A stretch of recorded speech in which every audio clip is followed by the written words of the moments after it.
ભાગવતનો મહિમા. કથાની સમાપ્તિમાં સુખદેવજી પરીક્ષિતને કહે છે, સમય થોડો છે, હજી મનમાં શંકા હોય તો પૂછો, હું સમજાવીશ. હું અહીં છું ત્યાં સુધી તક્ષકનાગ અહીં નહીં આવે, છતાં તે આવે તો મારી નજર પડતા ઝેર અમૃત બની જશે. મેં બ્રહ્મદ્રષ્ટિ સ્થિર કરી છે. જેને કમળો હોય તેને બધું પીળું જ દેખાય, બીજો રંગ ન દેખાય. આમ રોગીને આખું જગત પીળું દેખાય, પણ જેની બ્રહ્મદ્રષ્ટિ સ્થિર છે તેને બધે પરમાત્મા જ દેખાય છે, જગત નહીં. સુખદેવજીના પ્રત્યુત્તરમાં રાજા પરીક્ષિત કહે છે, કથા સાંભળ્યા પછી મારા મનમાં હવે કોઈ શંકા નથી રહી. વક્તા પ્રેમથી કથા કરે, શ્રોતા શાંતિથી અને પ્રેમથી સાંભળે તો મનમાં શંકા રહેતી નથી. ઘણી વખત આપણને એવો અનુભવ થાય છે કે જાણે કે કથા મને જ ઉદ્દેશીને થઈ રહી છે. મારી શંકાનું નિવારણ થયું છે. વ્યાસજીએ મનુષ્યની દરેક શંકાનું સમાધાન ભાગવતમાં કર્યું જ છે. ભાગવત એ પરમહંસ સંહિતા છે. હંસોની ખાસિયત છે, દૂધ મૂકશો તો દૂધ પી જશે અને પાણી રહેવા દેશે. જ્ઞાની પરમહંસ અને ભાગવત પરમહંસ, આ બે પ્રકારના પરમહંસ હોય છે. જ્ઞાની પરમહંસનો આદર્શ ઋષભદેવજીએ પોતાની ત્યાગ ભાવનાથી પૂરો પાડ્યો. ભાગવત પરમહંસનો આદર્શ ભરતજીએ પોતાના જીવનથી આપ્યો છે. ભાગવત તો જ્ઞાન યજ્ઞ છે. ભાગવતની કથા યજ્ઞ નથી, જ્ઞાન યજ્ઞ છે. જ્યાં ફળની વિષમતા હોય એને યજ્ઞ કહેવાય, જ્યાં ફળની સમતા હોય એ સત્ર કહેવાય. આમ જ્ઞાન યજ્ઞમાં જોડાવાથી મનુષ્યનું જીવન સુધરશે અને સુખી થશે. મનુષ્ય સ્વભાવ સાલસ અને સરળ થાય, પોતાના દોષ અને અવગુણનું ભાન થાય. ભાગવત એ તો અનુપમ ઔષધિ છે. ઔષધિ ઉત્તમ હોય પણ સાથે પરેજી ન પડાય તો એનો ગુણ ન દેખાય. એમ કથા શ્રવણ કરીએ પણ કથાના નિયમ ન પાળીએ તો સફળતા થાય નહીં. સનતકુમારો ભાગવતનું મહાત્મ્ય કહેતા કહે છે, જ્યાં સુધી ભાગવતની કથા એક ક્ષણ પણ સાંભળી નથી ત્યાં સુધી જ મનુષ્ય આ સંસાર ચક્રમાં અજ્ઞાનતાથી ભમે છે.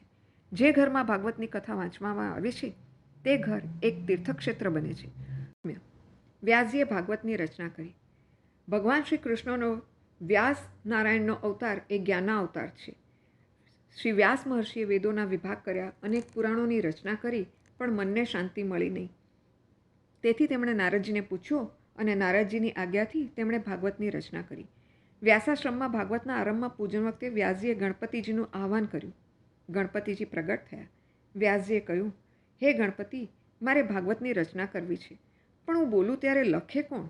હું લખવા બેસું તો પાર આવે તેમ નથી. આ સાંભળી ગણપતિજીએ લખવા માટેની સંમતિ દર્શાવી. આમ વ્યાસજી થયા વક્તા અને ગણપતિજી થયા લૈયા. ગણપતિજીએ લખવા માટે તૈયારી તો બતાવી, પણ એક શરત મૂકી, તમે જેમ જેમ બોલતા જશો તેમ તેમ હું લખતો જઈશ, પરંતુ તમારે બોલ્યા જ કરવાનું, બોલતા વચમાં અટકવું નહીં. હું જરા પણ નવરો નહીં બેસું.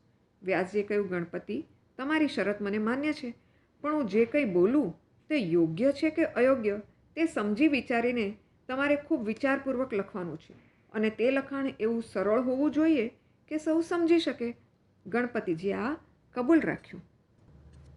વ્યાસજીએ કથાનો પ્રારંભ કર્યો, પરંતુ 100 શ્લોક થાય એટલે વ્યાસજી એક કૂટ શ્લોક મૂકે, અને તે યોગ્ય છે કે અયોગ્ય તેનો વિચાર કરવામાં ગણપતિજીને સમય લાગે. તે દરમિયાન વ્યાસજી ઝડપથી પોતાના બીજા કાર્યો પતાવી દે છે. ઉદાહરણ તરીકે, હિરણાક્ષના મુગટની ટોચ સ્વર્ગને અડતી હતી અને તેના શરીરથી દિશાઓ ઢંકાઈ જતી હતી. આનો અર્થ એ કે લોભ દિવસે દિવસે વધતો જાય છે. બીજું ઉદાહરણ, ચિત્રકેતુ રાજાને 1 કરોડ રાણીઓ હતી. આ ચિત્રકેતુ એટલે કોણ? કરોડ રાણીઓનો અર્થ શું છે? અહીં ગણપતિજીને વિચાર કરવો પડે છે. આ વાક્યાર્થમાં સંસારના વિષયો મનમાં રાખે તે ચિત્રકેતુ, અને મન જ્યારે સંસારમાં તન્મય બને છે ત્યારે તેની વૃત્તિઓ અનેક ગણી બને છે, એટલે તે કરોડ રાણીઓ સાથે રમણ કરે છે એમ દર્શાવ્યું છે. સત્કર્મમાં વિઘ્ન ન આવે તે માટે વ્યાસજી પ્રથમ શ્રી ગણેશાય નમઃ કહી ગણપતિજીને વંદન કરે છે. પછી સરસ્વતી માતાને વંદન કરે છે. સરસ્વતીની કૃપાથી મનુષ્યમાં સમજણ આવે છે. પછી સદ્ગુરુને વંદન કરે છે. છેલ્લે ભાગવતના મુખ્ય ઈષ્ટદેવ શ્રી કૃષ્ણને વંદન કરે છે. ભાગવતમાં જ્ઞાન અને ભક્તિ જ નહીં પણ વ્યવહારનો બોધ પણ આપ્યો છે. બુદ્ધિનો પરિપાક, જ્ઞાનનો પરિપાક, જીવનનો પરિપાક વગેરે વૃદ્ધાવસ્થા થયા પછી ભાગવતની રચના કરી છે. ભાગવત રચ્યા પછી વ્યાસજીએ કલમ મૂકી દીધી. બહુ બોલ્યા, બહુ લખ્યા. પરમાત્માથી વિખૂટા પડેલા જીવો કૃષ્ણ સમક્ષ આવે એ ઉદ્દેશથી ભાગવત બનાવ્યું. આ પ્રેમશાસ્ત્ર છે. આનો પ્રચાર જે અતિ વિરક્ત હોય તે જ કરી શકે, તો આ ભાગવત હું કોને આપું? સંસારના પદાર્થ સાથે પ્રેમ કરનારો ભાગવતનો પ્રચાર ન કરી શકે. શ્રી કૃષ્ણ સિવાય બીજાને પ્રેમ કરનારો આ કથાનો અધિકારી નથી. સંસારના કોઈ પણ વિષયો પ્રત્યે રાગ ન હોય તેવો જન્મથી વૈરાગી કોણ મળે? કોણ લાયક પુત્ર હોય તેને આ જ્ઞાન આપી દઉં જેથી તે જગતનું કલ્યાણ કરે. આવા વિચારથી વ્યાસજીને વૃદ્ધાવસ્થામાં પુત્રેષણા જાગી. ભગવાન શિવજી વૈરાગ્યનું સ્વરૂપ છે. શિવજી મારા પર કૃપા કરી મારે ત્યાં પુત્ર રૂપે આવે તો કાર્ય સિદ્ધ થાય. આથી તેમણે શિવજીની આરાધના કરી. શિવજી પ્રસન્ન થયા. તેમને પોતાને ઘેર પુત્ર રૂપે પધારવા વિનંતી કરી. વ્યાસજીની માગણીનો શિવજીએ સ્વીકાર કર્યો. શિવજીની કૃપાથી વ્યાસજીના પત્નીને ગર્ભ રહ્યો. પછી શુકદેવજીનો જન્મ થયો. શુકદેવજી શિવજીના અવતાર હોવાથી જન્મથી જ પૂર્ણ નિર્વિકાર છે. શુકદેવજીમાં જ્ઞાન, વૈરાગ્ય અને ભક્તિ પરિપૂર્ણ છે. 16 વર્ષની અવસ્થામાં તેમણે ઘરનો ત્યાગ કર્યો. શુકદેવજીનું જીવન વિરક્તમય હતું. વ્યાસજીની એવી ઈચ્છા હતી કે શુકદેવ મારી પાસે રહે અને ભાગવતનું અધ્યયન કરે, પરંતુ તેમનો પત્તો જ લાગતો નહોતો. આથી વ્યાસજીએ એક યોજના ઘડી. ભાગવતના અતિ ઉત્તમ શ્લોકો વિદ્યાર્થીઓને મોઢે કરાવી દીધા અને તે શ્લોકોનું જુદા જુદા જંગલોમાં જઈ ગાન કરવાનું શરૂ કરાવ્યું. એક દિવસ આ શ્લોકો શુકદેવજીને કાને પડ્યા અને કૃષ્ણલીલાના શ્લોકોએ તેમને મુગ્ધ કર્યા.